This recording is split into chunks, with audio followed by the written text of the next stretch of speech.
Hello students, सैमसर chemistry में आपका फिर से स्वागत है। और आज का जो अपना टॉपिक होगा वो है acidic nature of phenol. Phenol की अम्लीय प्रकृति। फिनॉल आपने ध्यान दिया है तो जब बेंजीन वाले पर हाइड्रोक्सी समूह OH समूह जुड़ जाता है तो उस कंपाउंड को बोलते हैं फिनॉल। फिनॉल एक प्रकार का एरोमेटिक कंपाउंड है, ये ध्यान देना। कैसा कंपाउंड है? एरोमेटिक कंपाउंड, ये ध्यान देना। एसिडिक नेचर ऑफ फिनॉल की अपन बात करें तो एसिडिक नेचर कौन से कंपाउंड शो करते हैं? जो H+ डोनेट करते हैं, जिनके पास H+ डोनेट करने की क्षमता होती है वो एसिडिक नेचर शो करते हैं। और फिनॉल में ऐसा क्या है, किसकी वजह से ये एसिडिक नेचर शो करता है?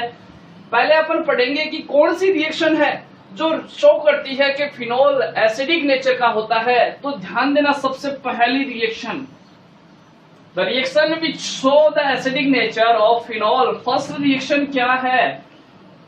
Reaction with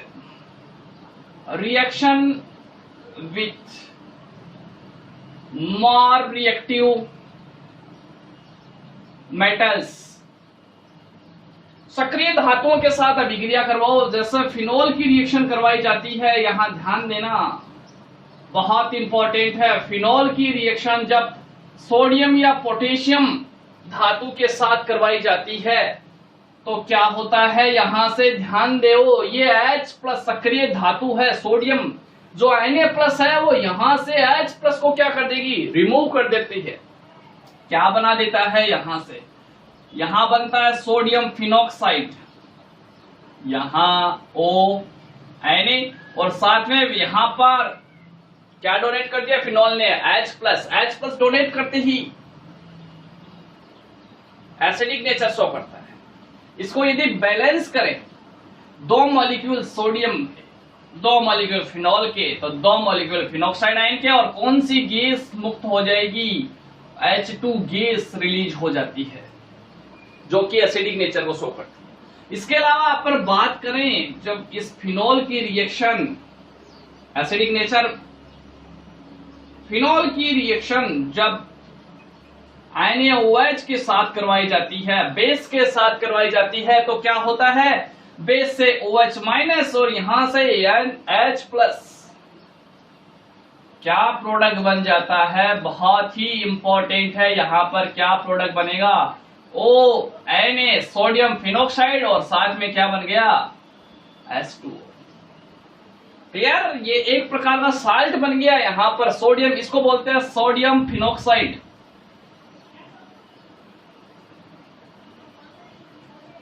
sodium phenoxide. इसके अलावा यहां इसकी रिएक्शन ध्यान देना, एक और बहुत इंपॉर्टेंट रिएक्शन है, जब इसकी रिएक्शन ग्रिग्नार अभिकर्मक के साथ करवा दी जाती है। ग्रिग्नार अभिकर्मक RMgX के साथ करवा दी जाती है, तो ध्यान दो, यहां से क्या होगा? ये H+ का निष्कासन कर देता है, H+ यहां से डोनेट कर देता है। क्या प्रोडक्ट बनता है? ध्यान देना, क्लियर कर लेना। रिएक्शन के दौरान क्या बना? OR बन गया, और साथ में क्या बन गया? सॉरी, OR नहीं बनेगा, यहां पर H+ गया है, तो यहां बनेगा OMgX, और साथ में क्या बन गया? RH। क्लियर है? यहां पर बहुत इंपॉर्टेंट रिएक्शन है ये, जो फिनॉल की एसिडिक नेचर को शो करती है। अब ये फिनॉल आपने देख लिया कि H+ आयन है वो डोनेट करता है, लेकिन डोनेट क्यों करता है? ऐसी क्या विशेषता है फिनॉल की जिससे वह H+ आयन डोनेट करेगा? तो ध्यान दो, वो बहुत इंपॉर्टेंट है। मैं चीज क्लियर कर देता हूं एसिडिक नेचर को। तो आपने फिनॉल की स्ट्रक्चर देखी है, इस प्रकार से फिनॉल की स्ट्रक्चर होती है। ऑक्सीजन पर आपने ध्यान दिया है, 2 जोड़ी लॉन पेयर ऑफ इलेक्ट्रॉन्स उपस्थित होते हैं। क्लियर? तो यहां ध्यान देना, 2 चीजें आ रही है आपके पास, आपने ध्यान दिया है। तो ये OH समूह है वो डबल बॉन्ड युक्त कार्बन से जुड़ा हुआ है, sp2 संकरित कार्बन से ये OH समूह जुड़ा हुआ है। और sp2 संकरित कार्बन की विद्युत ऋणात्मकता क्या होती है, ज्यादा होती है। इसकी वजह से ये बंध के इलेक्ट्रॉन्स किधर आते हैं, इसकी ओर खींचेगा। ये कार्बन है वो बंध के इलेक्ट्रॉन खींचेगा। तो ध्यान दो, यहां से इस ऑक्सीजन पर इलेक्ट्रॉन डेंसिटी कम हो जाएगी और इलेक्ट्रॉन डेंसिटी कम होते ही ये OH बंध ध्रुवीय हो जाएगा और आसानी से H+ का क्या हो जाएगा, रिमूवल। क्लियर। तो पहला रीजन तो आपके पास ये है कि OH समूह sp2 संकरित कार्बन से जुड़ा हुआ है जो कि मोर इलेक्ट्रॉन नेगेटिव है। तो ये ऑक्सीजन से बंध के इलेक्ट्रॉन किधर आएंगे, कार्बन की ओर आएंगे, जिससे OH बंध है वो ध्रुवीय हो जाएगा। क्यों? क्योंकि ऑक्सीजन पर इलेक्ट्रॉन घनत्व कम हो गया, तो ये अपने इलेक्ट्रॉन को बैलेंस कहां से करेगा, H+ से। तो इजीली H+ है यहां से क्या हो जाता है, रिमूव हो जाता है। तो पहला रीजन हो गया अपने पास। सेकंड रीजन ध्यान देना, बहुत ही इंपॉर्टेंट है। दूसरा रीजन ध्यान देना, आपने ध्यान दिया है कि ऑक्सीजन पर लोन पेयर ऑफ इलेक्ट्रॉन्स है, लोन पेयर ऑफ इलेक्ट्रॉन्स है, ध्यान देना, अतिरिक्त है, एक्स्ट्रा मात्रा में है, तो ये वलय को इलेक्ट्रॉन देगा, बेंजीन वलय को इलेक्ट्रॉन देगा। इलेक्ट्रॉन दे करके यहां ध्यान देना, जैसा ही इलेक्ट्रॉन देगा तो उस ऑक्सीजन के पास इलेक्ट्रॉन की क्या हो जाएगी, कमी। तो उस कंडीशन में यहां से ऑक्सीजन हाइड्रोजन बंध है वो टूट जाएगा और आसानी से H+ का क्या हो जाएगा, निष्कासन। दो रीजन बहुत इंपॉर्टेंट है। अब जैसे ही ये ध्यान दो, जैसे ही यहां से ये बंध के इलेक्ट्रॉन देगा, जैसे ही बंध के इलेक्ट्रॉन देगा तो ये H+ और ये H+ है, ऑक्सीजन को इलेक्ट्रॉन वापस दे देगा। ऑक्सीजन का इलेक्ट्रॉन घनत्व बैलेंस करने के लिए तो क्या बनेगा, यहां से H+ के निकलते ही यहां पर इस ऑक्सीजन पर, ध्यान से समझना, बहुत इंपॉर्टेंट है, ये बेंजीन वलय क्लियर कर लेना। यहां से ध्यान दो, यहां से ये H+ जाएगा तो इस वाले ऑक्सीजन पर 1 2 3 4 5 6 और चार्ज कैसा आ गया, नेगेटिव। ये जो आयन बना है ये कौन सा आयन बना है, फिनॉक्साइड आयन।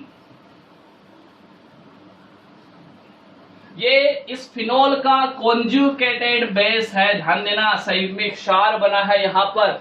और आपने ध्यान दिया ये फिनॉक्साइड आयन है, इसमें अनुनाद पाया जाता है जिसकी वजह से इसकी स्टेबिलिटी बढ़ जाती है। यहां ध्यान दो, फिनोल जब H+ आयन त्यागेगा तो फिनॉक्साइड आयन बनेगा और फिनॉक्साइड आयन क्या करता है, अनुनाद की वजह से अपनी स्टेबिलिटी को बढ़ा लेता है। तो आपने ध्यान दिया है कोई भी एसिड जब H+ त्यागने के पश्चात उसकी यदि कंजुगेटेड बेस है वो स्टेबल है तो उसकी एसिडिक नेचर क्या होगी, ज्यादा हो जाएगी। यहां ध्यान से समझना, फिनॉक्साइड आयन में और फिनोल के अंदर अपन बात करें तो किस प्रकार से रेजोनेंस पाया जाता है, यहां ध्यान देना,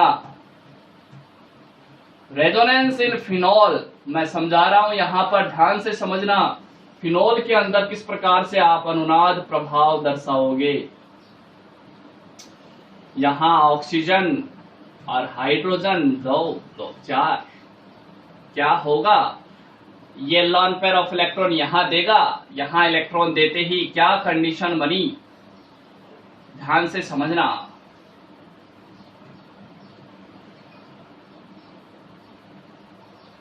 क्या कंडीशन बनी, यहां बन गया डबल बॉन्ड, ऑक्सीजन पर इलेक्ट्रॉन की कमी, तो यहां OH पे क्या आ गया, प्लस।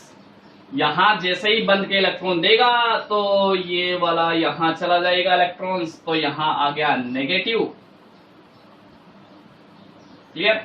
फिर देखो यहां पर ये संयुग्मी स्थिति बन गई है तो इजीली आवेश और डबल बॉन्ड की शिफ्टिंग होती रहेगी। ध्यान से समझना, डबल बॉन्ड OH ये पॉजिटिव, यहां से डबल बॉन्ड यहां नेगेटिव, फिर से ये संयुग्मी स्थिति बन गई है यहां पर। तो नेक्स्ट वाले स्टेप में क्या होगा, ये बेंजीन की स्ट्रक्चर,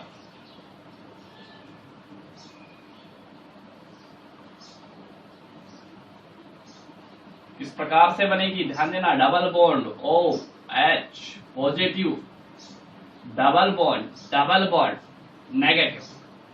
और नेक्स्ट वाले स्टेप में वापस क्या हो गया, यहाँ पर कॉन्जुगेटेड स्थिति बन गई, तो क्या होगा, ये बन के इलेक्ट्रॉन यहाँ से वापस ले लेगा और ये नेगेटिव चार्ज वाला यहाँ पर क्या बना देगा, डबल बॉन्ड बना देगा। तो जो नेक्स्ट वाले स्टेप में क्या अपने पास स्ट्रक्चर बनी है, यहां ध्यान देना, ये बन गया OH, क्लियर, ये बन गया रेजोनेंस। दूसरी अपन बात करें फिनॉक्साइड आयन की, यहां ध्यान देना, फिनॉक्साइड आयन की स्टेबिलिटी ज्यादा होती है, ध्यान देना, फिनोल की तुलना में भी ये ज्यादा स्टेबल होता है। तो फिनॉक्साइड आयन कैसे बनेगा, फिनोल से जब एक क्या रिमूव हो जाएगा, H प्लस फिनोल से रिमूव हो जाएगा, ऑक्सीजन पर 2, 4, 6 इलेक्ट्रॉन्स नेगेटिव चार्ज, ये अपने पास फिनॉक्साइड आयन है। तो देखो यहां पर ये लोन पेयर ऑफ इलेक्ट्रॉन यहां देगा, ये लोन पेयर ऑफ इलेक्ट्रॉन यहां दिया, तो ये डबल बॉन्ड वाले इलेक्ट्रॉन यहां शिफ्ट हो गए, क्या बना अपने पास, बहुत इंपॉर्टेंट है, ध्यान से समझना, यहाँ क्या बन गया, डबल बॉन्ड, और ऑक्सीजन का जो नेगेटिव चार्ज है वो बैलेंस हो गया, इसने बन के इलेक्ट्रॉन लिए, तो यहाँ नेगेटिव डबल बॉन्ड, फिर से देखो सब जगह कंजुगेटेड स्थिति बन रही है, संयुग्मी स्थिति बन रही है, और ये सब आपने अनुनाद में पढ़ा है, double bond oxygen, double bond negative, ये वाली फिर से संयुग्मी स्थिति बन रही है। तो जब तक की संयुग्मी स्थिति बन रही है शिफ्टिंग चलती रहेगी, double bond double bond double bond negative. और नेक्स्ट वाले स्टेप में क्या होगा, वापस ये यहां शिफ्ट और ये वापस से यहां। तो बोलो क्या कंडीशन बनी अपने पास, कौन सी स्थिति बन रही है, बहुत इंपॉर्टेंट है। यहाँ ऑक्सीजन 2, 4, 6, वापस 6 electron negative charge, double bond double bond double bond, clear. तो phenoxide ion is more stable than phenol. तो फिनॉक्साइड आयन की स्टेबिलिटी है वो ज्यादा होती है, इसलिए इजीली जो फिनॉल है वो H प्लस का निष्कासन कर सकता है, H प्लस को रिमूव कर सकता है और एसिडिक नेचर शो करता है। अब जो नेक्स्ट बात आती है कि फिनॉल के साथ कोई इलेक्ट्रॉन डोनेटिंग या इलेक्ट्रॉन एक्सेप्टिंग समूह जुड़ा हुआ है, तो किस प्रकार से उसकी एसिडिक नेचर है वो प्रभावित होगी। यहां ध्यान देना, अम्लीय प्रकृति समानुपाती, ध्यान देना हमेशा इलेक्ट्रॉन ग्राही समूहों पे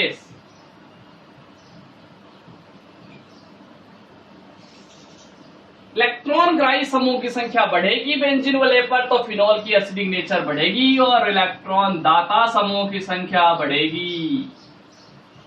इलेक्ट्रॉन दाता समूह बोल सकते हैं, या इलेक्ट्रॉन कौन से समूह है, प्रतिकर्षी समूह। जैसे फॉर एग्जाम्पल यहां ध्यान देना, एक एग्जाम्पल की सहायता से आपको समझाता हूं। OH और OH के साथ यहां पर कौन सी है, कोई CH3 समूह जुड़ा हुआ है। दूसरे के अंदर ध्यान दो, ये कंपाउंड है जिसमें फिनॉल के साथ ये है केवल फिनॉल, और थर्ड में मैं कोई इलेक्ट्रॉन एक्सेप्टिंग समूह यहां जोड़ देता हूं OH, और यहां पर मैं जोड़ देता हूं NO2 समूह।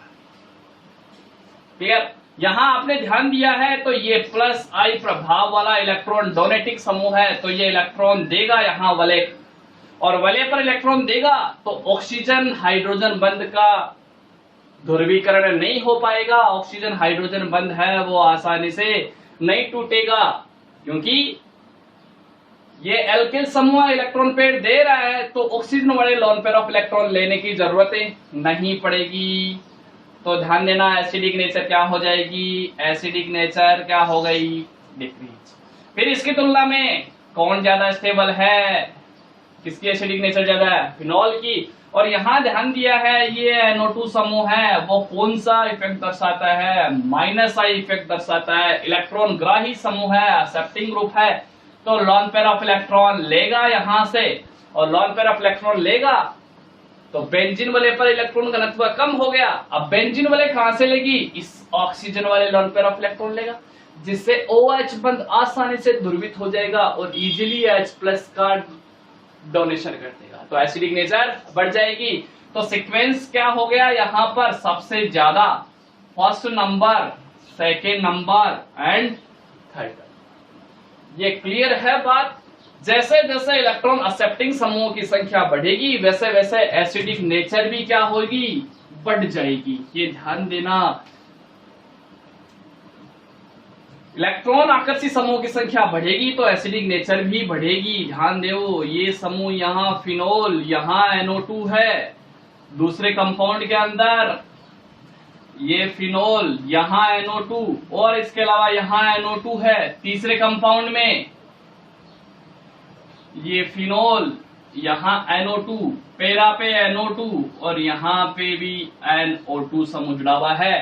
तो जैसे जैसे इलेक्ट्रॉन ग्राही समूह की संख्या बढ़ेगी वैसे वैसे एसिडिक नेचर भी बढ़ेगी। यहाँ ध्यान देना, तो एसिडिक नेचर का सीक्वेंस सबसे ज्यादा 1 नंबर, 2 नंबर और 3 नंबर।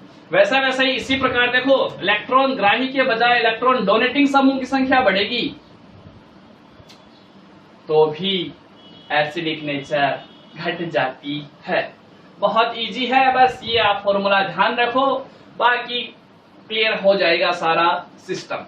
फिर मैं बात करता हूं, यदि यहां पर ध्यान दो,